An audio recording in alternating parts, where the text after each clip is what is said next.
Traveling isn't just let's go to a beach and drink at a local bar. For me, travel is education. It's really the grasping and understanding of different cultures and how the world works and coming back to your world and being more appreciative of what you have and that others don't have, and vice versa.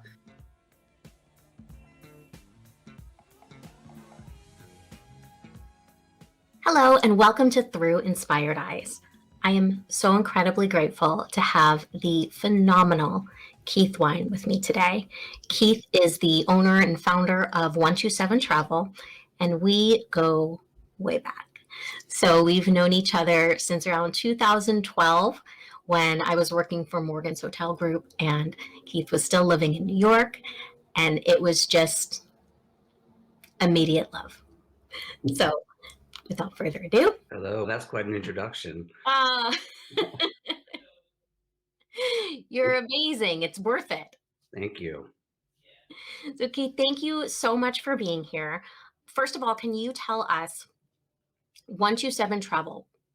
What does 127 mean? Okay, I get that question all the time. And that's part of the reason that's the name of my travel company, because numbers inspire people to think and they want to question what it is.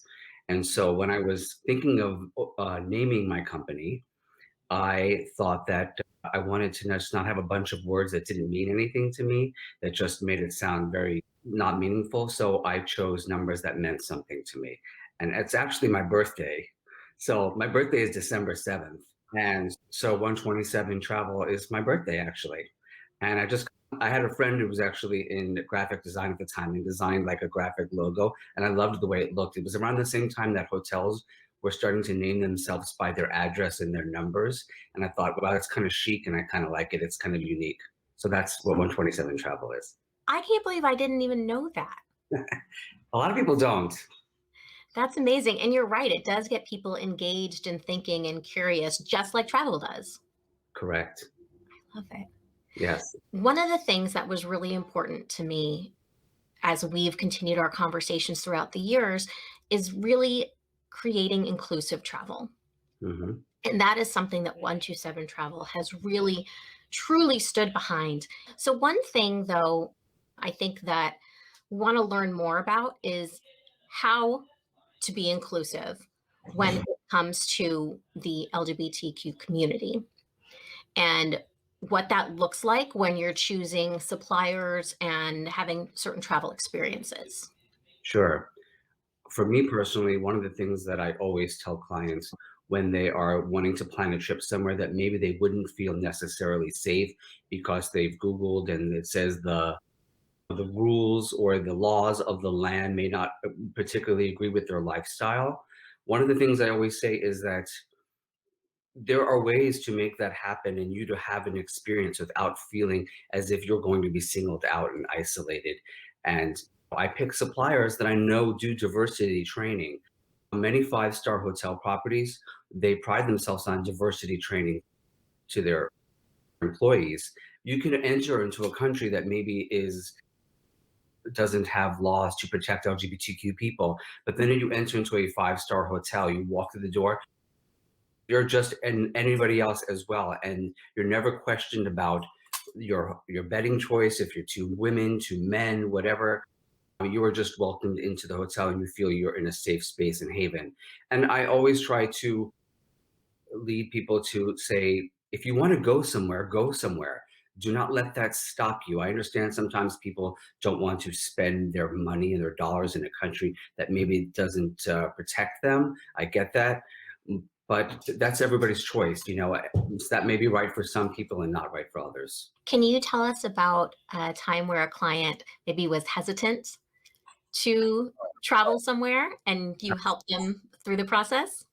Absolutely. In corporate travel, which I do as well, I have had clients that have in fashion world and had to travel to Middle Eastern countries and stuff where they were very scared and they wanted to bring their spouses with them so they weren't alone and didn't know how they would be perceived, especially with bedding types and things like that. And I guided them through the experience and they came back to me and said, You were right. They're doing their business, but at nighttime, they're spending the time back at the hotel and enjoying the bar and the restaurants and all the amenities of the hotel that they would be staying at. And they never once felt they could have been in any cosmopolitan city in the world. And that's part of the hotel brand's responsibility and to make them not feel so like an outsider. Thank you. So, in your own personal travel experiences, Mhm. do you have any, I don't want to be negative, but any horror stories because we want to teach what not to do? I would say I haven't had a lot of horror stories with hotel staff being treating me in a different kind of way, but hotel guests, yes. That you cannot, predict. And so therefore you can be in a place that you feel safe in being yourself with your spouse or your partner or your friends, and the staff is treating you, and it's not even something that you're aware of, but yet you may feel eyes upon you from other people from other places like you would anywhere. And so that is something that I have felt within hotels before and other places. I usually tend to just ignore it at this point in my life, but I don't really think that's a representation of the hotel property. I have had clients actually who have traveled to places where they were very uncomfortable with hotel guests giving them a hard time as well. But Mm, that's something that a hotel cannot prepare themselves for as far as their training of the staff. It's a disturbance of any kind. yeah, absolutely. Just like we talk about even during pandemic times of keeping things clean and keeping things safe, but what you really have to control are the guests, the flyers, the everything else that goes with it. But the Exactly. industry does their part, Exactly. or at Exactly. least the partners that you're choosing, which I love. Hmm. So a couple of years ago, ILTM had their first proud conference in New York. Hmm. And you attended, correct? I did attend it. Yes. I'm actually invited back for the new one, which was supposed to be last year, which will hopefully be this year. Beautiful. So at that event, Hmm. what were some really great takeaways or things that you learned from different partners?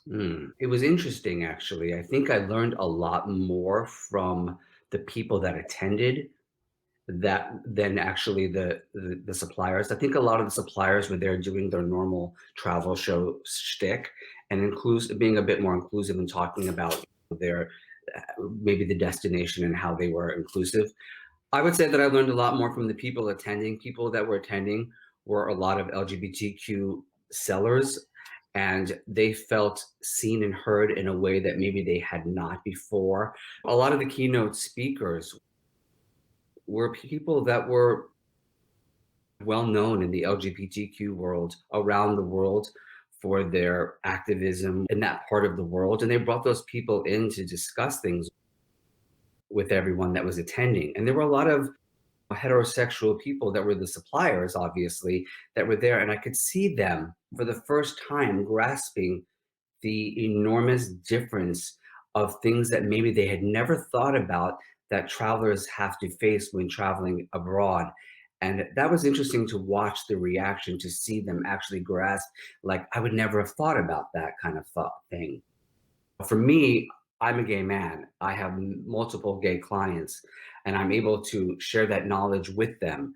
But for people who are sellers who may not have that experience, they've never had to travel in a way where they felt maybe unsafe or unseen, or that they had questions or things that maybe were uncomfortable for them to have to ask somebody, and they were somewhere that was so far away from where they normally would be and their safety net.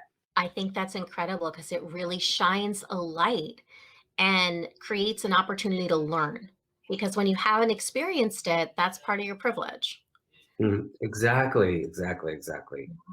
So, what does travel mean to you? Why is it so important to you? It's always been a part of my life. From the time I was a child, my family took vacations when I was a kid.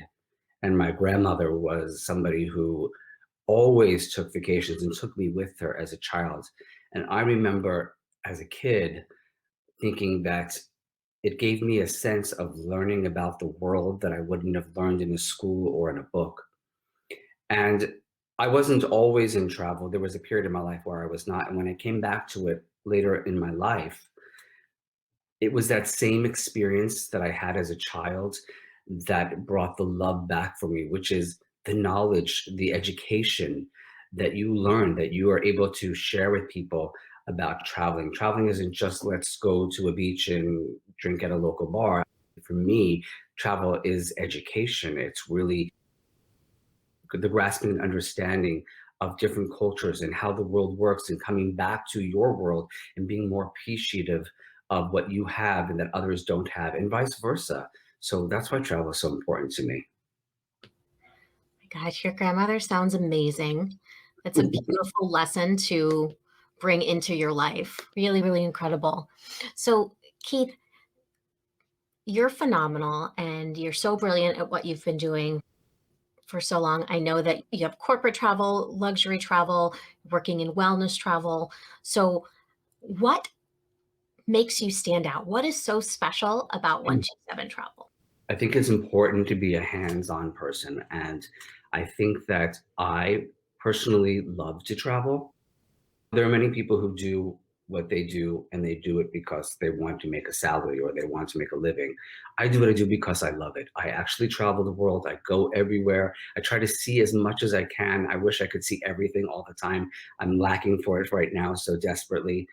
And I think my partaking in the world helps to be able to translate my passion for places and things to my clientele, that they feel it and that excites them so that they can plan their travel and knowing that they have that knowledge before they even go. I think that's amazing. Yeah, you've walked the streets, you've ate at the restaurants. Yes. That's something that's so different, and you don't find that. I don't care how many searches you do on Mhm. ABC sites. And my clients inspire me too because sometimes they say they want to travel to places that I may never have been. That happens often. And I say, oh my God. And then I start researching it and learning about these places. It's an education for myself as well. And then I think I need to travel to these places. You've inspired me to want to see something that I may not have thought that was something I want to do. We build a relationship with each other. I don't even think of them as clients. They're my family. And during this past year, during the pandemic, we all talk to each other. We check on each other. We know about each other's families and our lives, and we've shared dinners across time in different places around the world when it happens. And so I feel as if these are people who we just impart, we imprint on each other our experiences of life, and that I just so happen to be the person who's helping them put it together. I think that's fantastic. And it's so true to form, and it shows you the relationships that are built and the amount of work that you do and the care that you put into it, because you're not only building with your clients, your family, uh, Yes. but also with the endless amount of supplier partners that you meet and ways that you take care of your people along the road. That's a big piece of it. And I'm very grateful to have you in our industry. Thank you. That is a very big piece of it that also stands out that most people don't understand, which is that most of us that have been in this business for a while have built a network of people that we've grown to come and love, who, like yourself, who have been a part of our lives in different facets because as we, as well as I do, people in hotel world and airline world, they change jobs frequently and we grow with them and it changes our ever ending portfolio of inclusivity of places that we want to add to them. But that world in itself is a whole nother world. Absolutely. All right. You can find you Keith on Instagram at 127 Travel. And then his website is 127travel.com. That's exactly what we want to find him and work with the phenomenal Keith Wein. Thank you so much, Jackie. And thank you for this opportunity to just sit here and speak to you. That in itself is a joy. Oh, I'm grateful for you. I'm grateful for you.